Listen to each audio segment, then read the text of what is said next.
I have got my green and my black with green tracer wire. Had to take all this side panel off to get enough access in here to take the covering off back to here to put my heat shrink on, and then cut into the loom. What I wanted to do was to get this clip out, the pin out, but I couldn't release the tags inside to let me do that, which meant I could have just stripped the cable back and soldered to it and then put the heat shrink on afterwards. So instead I had to cut all the cover off here to get enough wire to get the heat shrink on, put my join down here, heat shrunk it to seal it up, and then take the insulation cover back on the top. These are a pain in the backside to get out, so it's a bit of a pain really. So clip in there, and these little buttony things here hold all that to the plastic. I'm guessing they don't come off. This is extremely rigid and unflexible, so these just push against there, that's fine. To get this off though, you have to take the top trim off, which is like that and goes on that way, so that fits on there. So pull that off. That then gives access to pull that panel off. Have to be really careful in there. You can see where my finger is.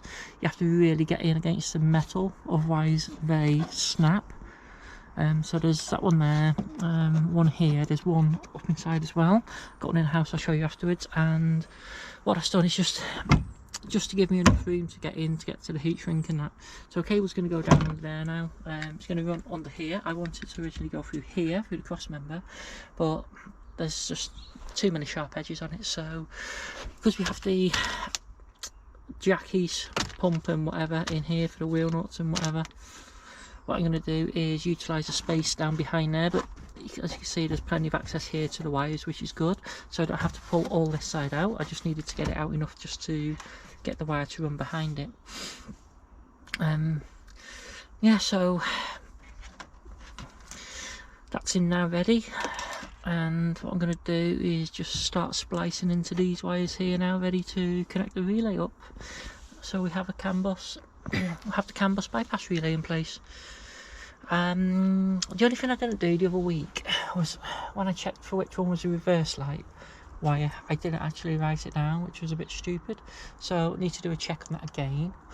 One thing to note is though, the reverse lights will not work unless that lock is in a locked position. So there must be a micro switch in there which then says for the lights to work. So we'll do that. We'll pull that cover off, we'll put the multimeter on, because that wire is going to end up down in here somewhere, so there's plenty there we can splice in, that's not a problem. I was going to say, the wiring loom is held in place by this little clip, so there's a metal peg on here. I was worried that there was like a dowel and a hole, but there's not, so that can just clip back on there like that, and that's the wiring loom back in place. It's a little bit iffy maybe, but yeah, so the light can then clip back on, and that's easier to do with that back in place. So it's a bit rigid now, I've taped it. Oh, sorry, a bit rigid now, I've taped it, so that goes back in there. Push a little red tab back in, stop it falling out. And what we're going to have to probably do is put something on here just to protect that wire there a little bit. I might have been better actually having it back here where I joined it instead of down here, but I thought that there would be reasonably good. What I can do is I can loop it and tape it back, and then it can run down there, which will be fine as well. So I'm going to take that back there out of the way now. So these three Torx head bits, bolts, hold it together. There's a big head one in there, big head one goes in there, and a little head one goes in there. This plastic's got a couple of clips down the back there to hold the top in, and the rest of it's held in place purely by the rigidity. These like luggage strappy bits are a bit of a pain with the carpet, but if you're struggling to get it out, these are what will make it quite hard for you. They are a bit of a pain, but it's a really cold day, it's like 3 degrees, so I'm going to put these bolts in, get them back in, then this side panel will be on. Then I can leave the boot out and concentrate on doing that side. So bolts back in there, 1, 2 and 3. As you can see, if I could have got that pin out, I could have left all this in, but unfortunately I couldn't. And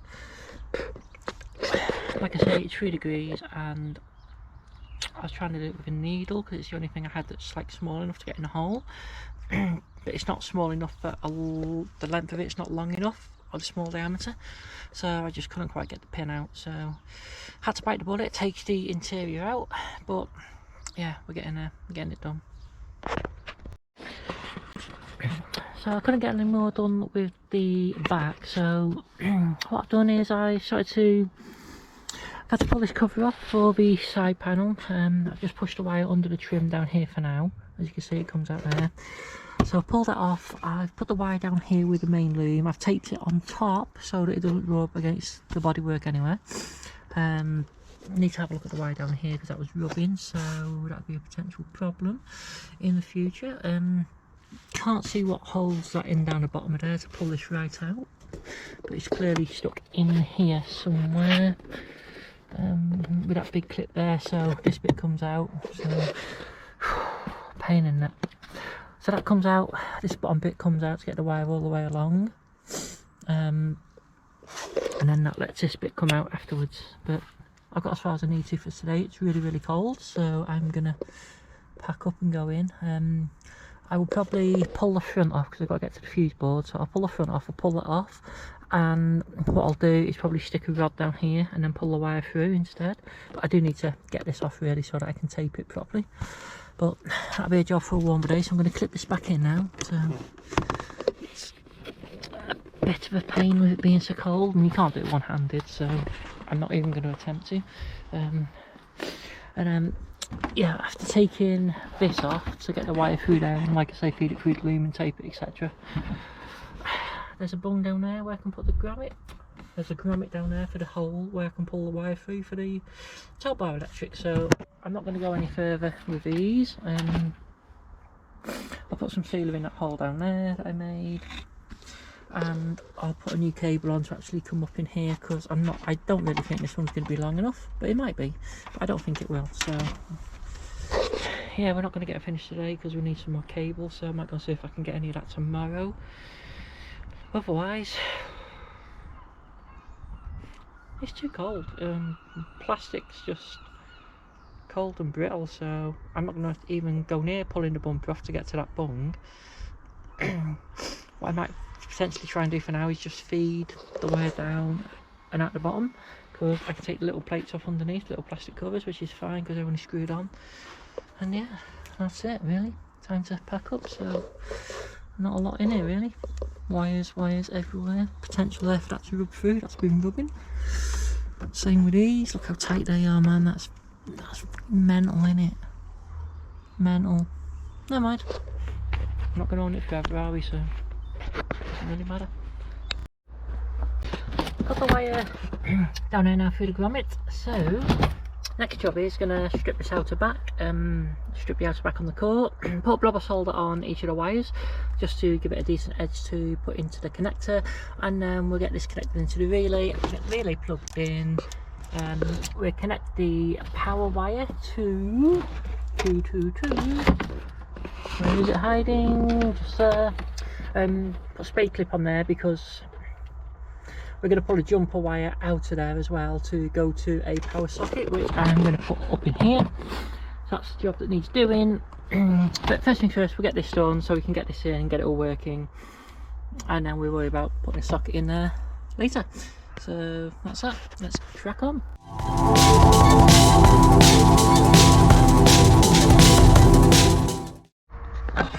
I know people are going to ask why I go to the bother putting solder on here. Two reasons mainly.